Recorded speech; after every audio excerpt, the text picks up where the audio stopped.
Hello girls, it's Friday.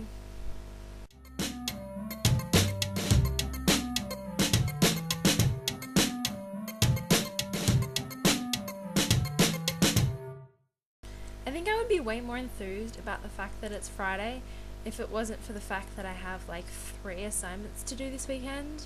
I have maths and English and religion. So, and I just finished one for psychology. So I've got a pretty big weekend ahead. So the challenge question for this week is 3 books I would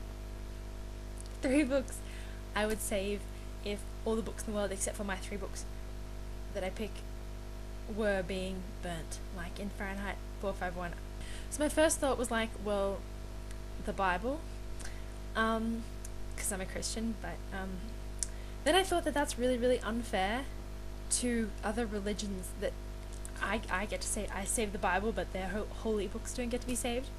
So it probably makes me really, really bad Christian, but just for the purposes of equality, I'm gonna choose not to take the Bible, which leaves me with a really, really hard question to solve.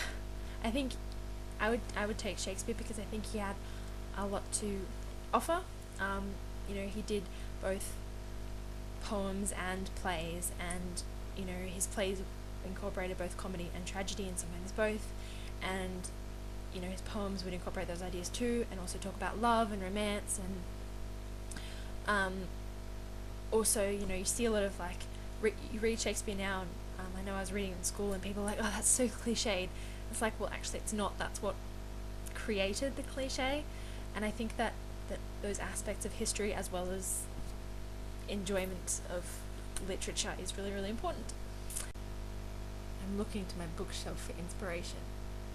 I would also probably take a book called The Air Affair, which is by an author called Jasper Fforde, because his writings are really, really fun and enjoyable. It's full of like little witty jokes that smart people get. But it also, the plot of that book, which is the first one in the series, has a lot of references and is really, really closely tied to Jane Eyre. So I think that if I couldn't take Jane Eyre, then at least it's kind of a Jane Eyre memory. And I'm gonna have to do this because I'm an uber massive geek.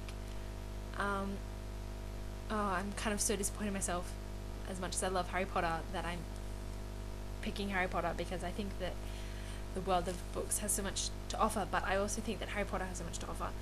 So I would probably take... see, my favourite is the third, but I don't think you can take that because there's no Voldemort in it, and I think that's kind of important.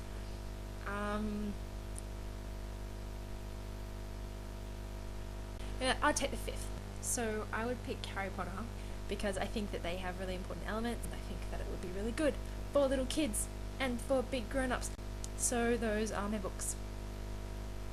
But also I think that if we ever were in a world like that, I would just die from no books. So it's good to see you, Patricia. Yeah, I think a punishment would be exciting. Not that like, I sound really vindictive, so I'm going to punish you, but I think that punishment would be really cool, and I'm really interested to see what we work out to be a punishment.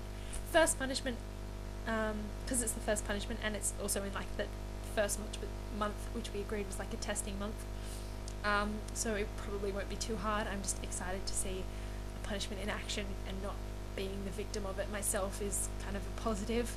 And it's still, I don't know what happened to your video, but hopefully we'll be seeing you next week, and missed you. It was lovely to talk to you this week. Excellent question, Becca. Get prepared for my challenge next week. It's gonna be awesome. I'm keen. I know what it is, and it's not a question, it's an actual doing challenge. So that's what I'm gonna tell you. Be excited. So yeah, love you guys, and I will see you tomorrow, Stella and DFTBA. P.S. guys, I'm sorry for the buzzing. I don't know what it is, and I don't know where it came from, and it wasn't there last week. It's made me really, really angry, and I don't think there's anything I can do about it, so I'm really, really, really, really sorry. And for this weird flashy thing that's going on.